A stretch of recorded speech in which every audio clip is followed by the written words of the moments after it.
Do you truly believe it is wise to attend to customers with such an expression? The patron cast a disdainful glance at the scars adorning the coffee server's neck. She smiled gently and replied, I have attended to souls like yours before, though under far more trying circumstances. As dawn broke, a hush enveloped the diner, the air thick with anticipation, as a cadre of Marines stood in formation outside, each cradling a delicate parcel swathed in cloth. Whom were they seeking? What could have caused the woman to be ridiculed yesterday, only to be celebrated with military honors today? Welcome to Great Man, a place where elegance meets charm. Let us unveil the truth of what transpired. Isabel Torres, 32, gracefully tended to the morning shift at a quaint roadside diner nestled near the historic Marine Corps base in North Carolina. Each morning, she graced the scene at 5:30 a.m., deftly tying her well-worn apron with a practiced elegance. Her dark hair was swept back into a tidy ponytail, unveiling a face that bore the gentle traces of life's most profound challenges. The early patrons recognized her as a steadfast presence. The coffee is perpetually warm, the orders seldom misinterpreted, and her quiet grace renders her almost unseen, save for one unmistakable trait. The delicate network of scars meandered from her right temple, cascading down her neck and vanishing beneath her collar, only to re-emerge gracefully along her right arm. Many patrons feigned indifference. The truckers pausing for a morning meal before embarking on their long journeys, the night shift workers concluding their day, and the elderly couples who, drawn by the allure of $2 coffee refills, lingered for hours in delightful conversation. They would steal a fleeting glance, only to turn their attention back to their plates or newspapers with an air of intentionality. Softly spoken theories danced in the air, lingering like a secret meant for her ears alone. It must have been a tragic collision of vehicles. It seems to be a house fire, perhaps. Perhaps a soul ensnared by the allure of substances. Those individuals engage in the most whimsical antics. Isabel chose to remain silent, allowing their words to linger unchallenged. She gracefully poured the coffee, served the plates, and gathered the tips with an air of quiet dignity. That Tuesday morning unfolded like a familiar tale. As the initial flurry began to wane, 3 distinguished gentlemen in tailored suits made their entrance. White shirts, ties casually undone, luxurious watches glinting, professionals meandering through, pausing for a delightful breakfast before an important meeting in the heart of the city. They nestled into the corner booth, their voices rising above the ambience as they engaged in a lively exchange about quarterly reports and golf handicaps. As Isabel glided over with the menus, the largest man lifted his gaze, his demeanor transforming from a relaxed indifference to a palpable disdain. Do you truly believe it is fitting to attend to customers with such an expression? He inquired, his voice carrying gently to the ears of those at nearby tables. Wouldn't it be more fitting to wash the dishes in the back? The diner was enveloped in a hush. An aged gentleman at the counter gently placed his spoon aside and turned his gaze elsewhere. The cook lingered, spatula poised in a graceful arc. Isabel remained composed. With a graceful touch, she set the menus upon the table and poured the coffee with a calm, steady hand. I have attended to souls like yours in far more trying circumstances, she murmured gently, her voice weaving through the stillness. The man's eyebrows arched in surprise. He cast a fleeting glance at his companions, a playful smirk gracing his lips. Surely, you weren't in the military, he said with a dismissive scoff. With such a visage, you might find it difficult to venture beyond the parking lot during recruitment. They laughed, a melody that danced softly upon the aged linoleum floor. Not a soul in the diner chose to accompany them. A truck driver rose suddenly, departing with a sense of urgency, leaving behind a scattering of cash beside his half-eaten breakfast. Isabel continued her work, her hands quivering ever so slightly as she replenished the coffee cups, yet her gaze held firm, connecting with the eyes of each patron she attended to. Rose, the proprietor of the diner, gracefully made her way towards her near the service station. "Text, are you all right, my dear?" she whispered, a trace of worry etched upon her time-worn features. "I'm quite well," Isabel responded, delicately arranging the silverware. "I have encountered individuals of this nature since my time in Fallujah. This is merely a familiar refrain." Rose caressed her shoulder softly. There is no need for you to take their order. I am capable of achieving it. Isabel gently shook her head, a soft smile playing on her lips. There is no necessity. There are those who tremble at the unknown, shying away from what eludes their grasp. With grace, she lifted her coffee pot and glided back to her work, her posture poised and her steps deliberate. At the adjacent table, a seasoned veteran in a weathered cap observed the delicate exchange with quiet interest. He graciously left a $20 tip for the modest $5 meal, offering a subtle nod to Isabel as he made his exit. She returned the nod, a quiet understanding shared between souls who perceive the unseen burdens that others bear. If you think that a soul who has braved the storm of bullets will shy away from the whispers of mockery, then we invite you to remain by our side. The scars that adorned Isabel Torres's skin were not the result of any mishap. She had dedicated her skills as a logistics specialist and field medic with the esteemed Marines Bravo 17 unit in Iraq. Her role involved ensuring the steady flow of supplies and tending to the injured until proper medical evacuation could arrive, a position that kept her behind the lines yet never entirely shielded from danger. In the year 2010, amidst her second tour, their forward operating base found itself under a relentless barrage of mortar fire. As Isabel diligently attended to the inventory, the first explosions reverberated through the air, shattering the calm of her surroundings. Instead of seeking refuge, she dashed toward the supply vehicles, where two young Marines found themselves ensnared in a blazing transport. The moment of the explosion that claimed her body occurred just after she had rescued the second Marine, a secondary blast that struck her right side, hurling her against the cold concrete barriers. She recalled little beyond fleeting images, a sharp agony, the metallic tang of blood mingling with dust, a voice calling her name, and the steady pulse of helicopter blades slicing through the air. Isabel remained silent about the events that transpired. Her discharge papers and Purple Heart medal rested in a metal box beneath her bed, accompanied by photographs she seldom gazed upon. The citations spoke of valor and extraordinary courage, yet Isabel regarded it as merely fulfilling her duty. Following my medical discharge, the transition to civilian life unfolded with unforeseen challenges. The job interviews would commence with great promise, only to be transformed the moment she entered the room. She would observe the gaze of employers as it followed the delicate lines of her scars, their expressions transforming from intrigue to unease.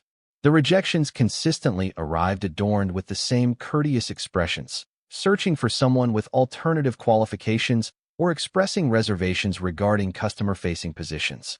Isabel finally discovered a charming spot at Rose S. Diner, a humble establishment that prioritized warmth and dependability over mere aesthetics. There is no need for elaborate attire, only the grace of punctuality and the dedication of hard work. Rose, whose son had bravely served in Afghanistan, gracefully refrained from mentioning Isabel's scars throughout the interview. "Would it be possible for you to begin tomorrow?" was all she had ever desired. Whenever the young Marines from the nearby base graced the diner with their presence, Isabel attended to them with a tender and devoted care. Warm coffee, crispy bacon gracefully arranged on plates, the finest tables nestled by the windows. She never revealed her gaze upon their unit patches, their haircuts, the graceful way they held themselves. Yet she observed, she cherished the details in her memory. A week prior to the encounter with the businessmen, a gathering of spirited young Marines graced the breakfast table. Though clad in civilian attire, their military poise was undeniably evident. Isabel attended to them with grace, her gaze gently averted. As they prepared to depart, one lingered a moment longer, delicately placing a folded napkin beneath his coffee cup. While clearing the table, Isabel discovered it, inscribed in graceful block letters. "We are truly grateful for your heroic act in saving our captain. Your visage was familiar, a memory captured in the photograph he cherishes. PFC Reynolds, B. 17. Isabel had yet to reply. With a delicate gesture, she folded the note and gently tucked it into her pocket, where it would linger for days to come. Then arrived the morning following her mockery, a dawn that unfolded in a manner unlike any before. Isabel graced the diner with her presence at the familiar hour of 5:15 a.m., preparing the space with care before the doors opened to the day. As she gently turned the key in the front door, her gaze was drawn to a subtle motion across the street. In the gentle embrace of the pre-dawn darkness, individuals began to assemble, men and women poised in a graceful line that elegantly curved around the corner. As the streetlights cast a gentle glow upon their features, Isabel discerned the unmistakable stance of the Marines. Even in their simple attire, each individual in the line held a delicate bundle, lovingly wrapped in soft cloth. As the clock struck 6 a.m., Isabel gracefully turned the sign to open, and in walked the first patron, a tall gentleman, his silver-streaked hair and sun-kissed skin telling tales of countless days under the desert sun. "Coffee, black," he murmured, perched gracefully at the counter. Then, in a softer whisper, "You don't recall me, do you, Torres?" Isabel gazed at him, a flicker of recognition illuminating her features with a gentle grace. "My dear Lieutenant Harlow? Colonel now," he remarked with a gentle smile, though he knew it would not last much longer, as he would be retiring next month. Isabel nodded, gracefully pouring his coffee with the same steady hands that had once tended to wounds amidst the chaos of artillery fire. "My heartfelt congratulations to you, sir." "I seek not your congratulations," he remarked. He gently set a delicate package, adorned in lush green cloth, upon the counter. "I have come to fulfill a promise made long ago. Do you recall the transport fire at FOB Courage?" Isabel's hand lingered gracefully in the air, the coffee pot held delicately in suspension. "My memories are hazy, yet I recall the urgency of the moment, when you were unable to free yourself, and I had but a fleeting 5 seconds to summon all my strength." Colonel Harlow nodded with a gravity that resonated deeply, and in those fleeting 5 seconds, the fate of 12 souls behind me was irrevocably transformed. They all returned home, celebrated their graduation, and continued their lives, all thanks to the remarkable strength of one woman who bravely led an entire squad from the flames. Outside, the line of Marines stood, poised in quiet anticipation. One by one, they would grace the room with their presence throughout the morning. Rose entered to discover her diner bustling with life, already half filled with patrons, while others eagerly awaited their turn outside. "What is unfolding?" she inquired of Isabel. Isabel could only shake her head, a delicate gesture that constricted her throat as Colonel Harlow unveiled the cloth package, revealing a weathered metal insignia, the Bravo 17-unit medallion. He spoke of it as the first of many. "All those who have found their way back wish to offer you a token of their gratitude. For years, we have been searching. A soldier approached you last week, sharing that his colonel treasures your photograph, the one taken in the field hospital, where you selflessly tended to others even while nursing your own wounds." Isabel blinked swiftly, battling the onset of tears. "As I carried out my duties," Colonel Harlow gently shook his head. "Indeed, Torres, you have transcended the boundaries of your role, and it remains etched in our memories. Have you ever witnessed a soul in quietude, only to find them suddenly enveloped in a warm embrace of appreciation? Let us cherish a moment such as that." Whispers travel swiftly. A truck driver, having observed the Marines gathering outside the diner, immortalized the moment on his phone, sharing it online with the poignant caption, "A veteran disrespected, and this is how those she once saved chose to respond." The post captured attention, initially within local circles, before gracefully weaving its way through veteran networks across the nation. As the sun reached its zenith, the queue outside Rose's diner remained steadfast, refusing to wane. As each Marine stepped inside, they ordered a modest meal and offered Isabel a token with a gentle grace. More graced the scene to assume their positions. Responses cascaded beneath the enchanting post, each one adding to the allure. During my medevac from Fallujah, I had the privilege of being treated by Specialist Torres. She not only preserved lives, but also bestowed courage upon them. My brother would not have returned home without the grace of B-17's angel. My heartfelt gratitude for discovering her. By mid-afternoon, local media graced the scene, their cameras immortalizing the enchanting line that elegantly wound around the block. Some lingered for hours, eager to grasp Isabel's hand or present her with a cherished token, a unit coin, a patch, or heartfelt letters from the families of those she had touched with her kindness. Rose gracefully rescinded the afternoon shift change, summoning additional staff to gracefully navigate the unforeseen influx. Isabel toiled tirelessly, receiving each token with a serene grace, her heart fluttering only when a familiar visage from her past graced her presence. "I remember you," she whispered softly to the young man with the prosthetic leg. "You shared laughter throughout the moments I was tending to your tourniquet." He responded with a charming smile. "I simply had to bring a laugh to your lips. I thought that if I could bring a smile to my medic's face, even in my time of struggle, I would surely find the strength to endure." The gentleman who had ridiculed Isabel the day before caught sight of the news coverage on his hotel television. He promptly dialed the diner, yearning to converse with her. "I wish to express my sincerest apologies," he began, as Rose, with a hint of hesitation, passed the phone to Isabel. "I was completely unaware." "It's quite all right," Isabel interjected, her tone resolute yet gentle. "How could you have possibly known? Yet, I formed my opinion of you without." "We all form our own judgments," she remarked. "What truly holds significance is the wisdom we gain in the aftermath." She ended the call, gracefully making her way back to the counter where eager customers awaited her attention. The apology arrived after the moment had passed, not due to Isabel's inability to forgive, but rather because it had lost its significance. She had always found her worth within, never seeking the approval of those she did not know. As the day unfolded, a tapestry of stories began to weave itself into the air. A retired colonel graced the diner with his presence, advancing slowly, supported by the gentle guidance of his cane. He lingered with quiet anticipation, eager for the moment to converse with Isabel. "You may not recall my presence," he began. "In a state of oblivion, you discovered me." Isabel gazed upon his face, seeking a glimmer of familiarity. "Northern Fallujah," he went on, his voice carrying a certain allure. "The bombing of the command post.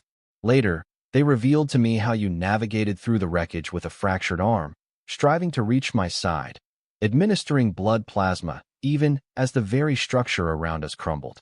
Isabel's expression became tender. "The memory of the building lingers in my mind. In the communications center, 3 souls found themselves ensnared. It was only I who emerged," he whispered softly, "all thanks to you.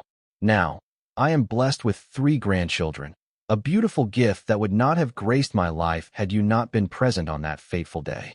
He bestowed upon her his colonel's eagle insignia, gently pressing it into her palm. "My daughter has become a surgeon now. She selected medicine inspired by the tale I shared about you." As the day unfolded, these connections blossomed and flourished. Lives intertwined, both directly and indirectly, by the gentle influence of Isabel's actions from years past. A subtle wave of resilience and appreciation that had remained unseen until this moment. The next morning, Isabel arrived to discover a steaming cup of coffee lovingly prepared and awaiting her at her station. Silently, without a word or reason, a cup of coffee awaited her, crafted to perfection in the way she cherished most. Each morning thereafter, the enchanting gesture would unfold, leaving her in delightful mystery as to the identity of its creator.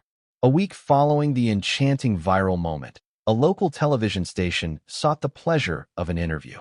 Isabel gracefully declined, her resolve unwavering.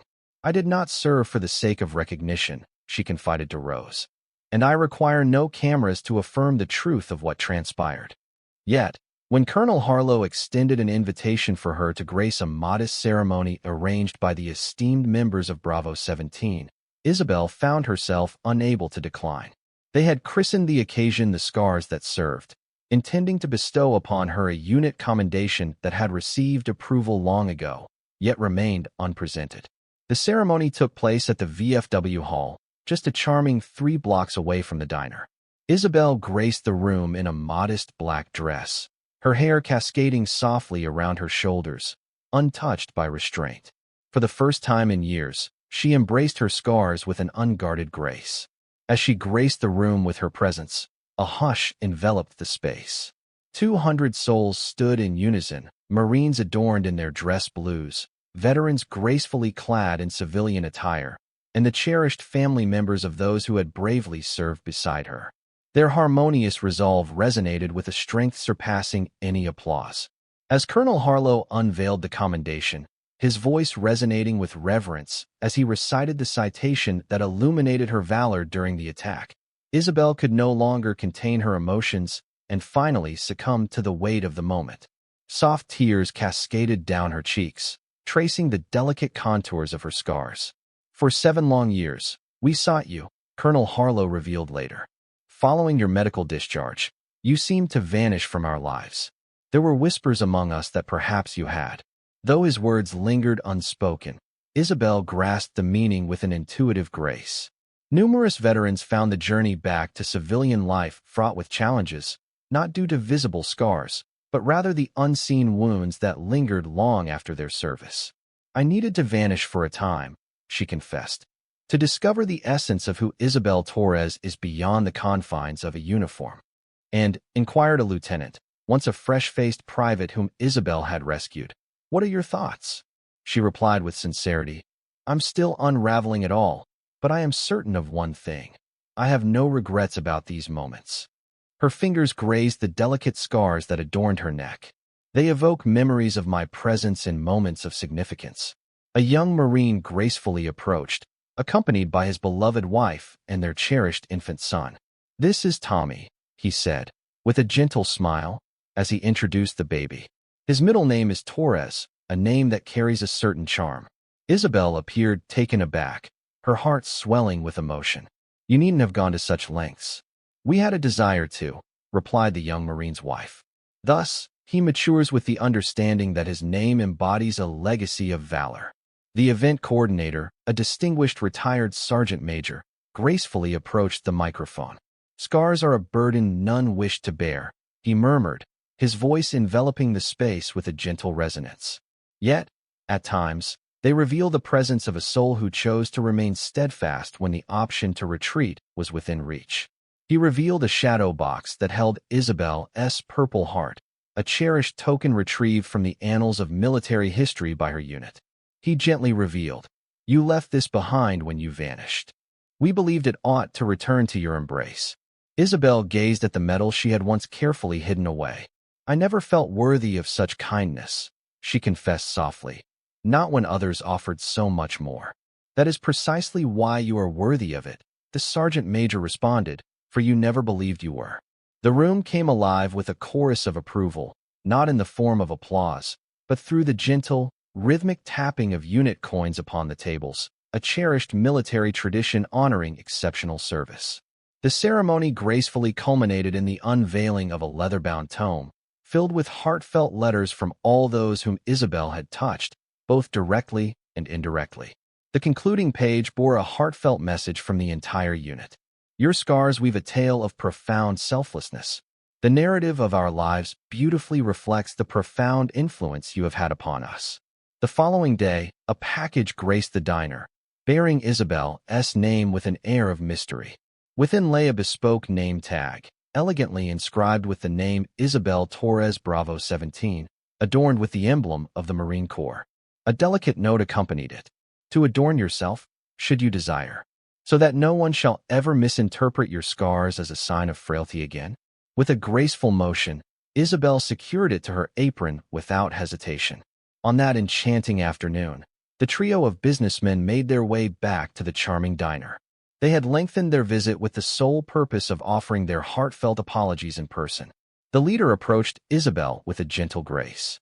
"I have come to express my sincerest apologies," he said, unmistakably uneasy. "I find myself forming judgments of you, yet I remain unaware of the tale that shapes your essence." Isabel gazed at him, her expression contemplative and tender. "At times, the most significant tales lie hidden beneath the surface, waiting to be discovered." He confessed that he had come to understand the arduous path. He gracefully pointed to the name tag adorning her apron. "You are a true hero." Isabel gently shook her head, a soft smile playing on her lips. "Indeed, I am a survivor who embraced the path that was required, much like anyone else would in similar circumstances." "Not just anyone," he replied with a hint of conviction. "You rushed headlong into peril while others fled in fear." Isabel gracefully replenished his coffee cup. "That does not embody true heroism. It is merely a matter of obligation." As they departed, each gentleman delicately tucked a $100 bill beneath his plate. Isabel gathered them silently, her steps purposeful as she approached the donation jar by the register, elegantly labeled for Veteran Support Services.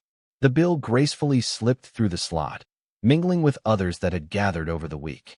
The jar, once nearly empty for months, now brimmed with heartfelt contributions from those moved by Isabel's enchanting story.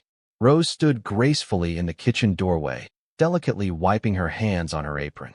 "You might have chosen to keep that money," she remarked softly. "Heaven knows you truly deserve it." Isabel offered a gentle smile, an unreserved expression that turned her scarred visage into something radiant. "I possess all that my heart desires," she responded. "Yet, there are still those who are seeking the path back to their hearts. Type justice if you hold the belief that genuine character will ultimately be acknowledged, even if it requires the passage of years." Today, Rose's Diner continues to embrace the charm and warmth it has always exuded. The same enchanting blue-checkered curtains gracefully adorn the windows. The cherished board reveals its delightful offerings of meatloaf on Thursdays and pot pie on Sundays. At the break of dawn, Isabel gracefully pours the first cup of coffee, a ritual that begins at 6 a.m. distinctive, yet now patrons refer to her with a softer title, the Block's Marine. Upon the wall within the diner, a new frame graces the space, holding a faded photograph from 2010, skillfully captured by a combat photographer. Isabel, her hands wrapped in bandages and stained with crimson, cradled a young Marine as she emerged from the fiery wreckage of a vehicle. Though her visage is shrouded in a veil of smoke and dust, the essence of her resolve shines through with undeniable clarity. Underneath the photograph, a delicate brass plaque holds words that Isabel has at last consented to unveil. "Recognition was never my pursuit. I merely wished that those I rescued would endure long enough to show kindness to others." The diner has transformed into a cherished, unofficial tribute. Veterans journey from nearby states, eager to grasp Isabel's hand or recount their own tales. Some place their cherished unit coins upon the exquisite shelf that Rose has so thoughtfully installed. Others merely incline their heads in quiet recognition. Each Tuesday morning at the stroke of 7, a gathering of spirited young Marines in training graces the corner booth. Isabel attends to them with grace, frequently taking a moment during her respite to engage in conversation, providing thoughtful insights and gentle guidance regarding their deployment. "The scars hold no significance," she assures them. "What truly holds significance is the person you evolve into, regardless of their influence." A young woman, just shy of 20 and freshly enlisted, inquired of Isabel how she navigated the depths of her fears. "I never sought to embody fearlessness," Isabel replied, leaving the recruits taken aback. "I have recently discovered the courage to embrace the art of acting, even in the face of my fears. One can distinguish between the essence of bravery and the absence of fear. Those who are unafraid often remain oblivious to the perils that lie ahead. Fearless souls take action and gracefully forge ahead regardless." Though the viral moment that illuminated Isabel's tale has slipped from the headlines, its resonance lingers on. 3 local businesses have embraced hiring practices that thoughtfully focus on veterans with visible injuries. A scholarship fund, graciously established in Isabel's name, lovingly supports veterans in their pursuit of medical training. The town council came together in harmonious agreement to bestow a new name upon the street that graces the diner along her path, marking the occasion with a modest ceremony on Veterans Day. Isabel, with a hint of hesitation, found herself in the shadows as the mayor eloquently spoke of community and the spirit of service. When invited to share her thoughts, she graciously expressed her gratitude to all those who had donned a uniform. "Though our scars may appear unique," she remarked, "we all bear them, whether they are seen or hidden." In the serene embrace of quiet afternoons, Isabel occasionally imparts her knowledge through informal first aid classes held in the charming back room of the diner. She gracefully imparts her knowledge to young Marines, teaching them the art of applying tourniquets, stabilizing fractures with scarce resources, and soothing someone through their pain. Her hands, once unwavering amidst the chaos of gunfire, now move with grace as she reveals techniques that may one day preserve lives. Knowledge bears no weight, she imparts to them. Embrace the weight of all that you can hold. Colonel Harlow, now in the gentle embrace of retirement, graces us with his presence each month. He consistently takes his place at the counter, invariably requests a cup of black coffee, and delicately leaves a unit coin beside his saucer. On his most recent visit, he presented a letter, elegantly crafted on official Marine Corps stationery adorned with gold embossing. He shared that they wished to highlight your story in the training material, aiming to enlighten new recruits on the profound essence of the core values. Isabel lingered for a moment, her heart fluttering, before gracefully accepting the envelope. She whispered, "My story is nothing extraordinary. Countless souls share my essence. That is exactly why it holds significance," Harlow responded. "For you embody all those who have served quietly, who bear their struggles upon their skin, and who persist in their service through various means." That evening, in her cozy apartment, Isabel unfolded the letter and let its words wash over her. The eloquent request sought permission to weave her narrative into the fabric of leadership training, portraying her actions as a reflection of the esteemed traditions of the United States Marine Corps. With a graceful flourish, she signed the consent form, embellishing it with a tender handwritten note. "Whisper to them that the scars are merely geography, delicate maps illustrating our journeys, not boundaries confining our future paths." The following morning, Isabel entered the diner, her heart fluttering at the sight of something unexpected beside her familiar coffee cup, a hand-carved wooden box filled with heartfelt notes from local school children. Their instructor, a Marine veteran, had gracefully recounted Isabel's tale during a lesson on bravery. A child penned a heartfelt note, expressing gratitude for the courage shown during difficult times. "My father bears scars as well, yet he no longer feels the weight of solitude." Isabel tucked the note into her apron pocket, where it lingered throughout her shift, a gentle reminder that healing often reaches beyond the confines of our understanding. Rose has gracefully placed a charming little sign near the register. "In this diner, we honor every scar, both visible and hidden." It has gracefully transformed into a cherished local motto, gently weaving its way into the fabric of other businesses in town. The principal of the high school embraced it for the counseling office. The local VA clinic displayed it in their waiting room. On the anniversary of that fateful day when the Marines gathered outside the diner, Isabel indulges in a rare day of respite. She makes her way to the Veterans Cemetery, an hour's journey, strolling gracefully among the headstones of those who never returned home.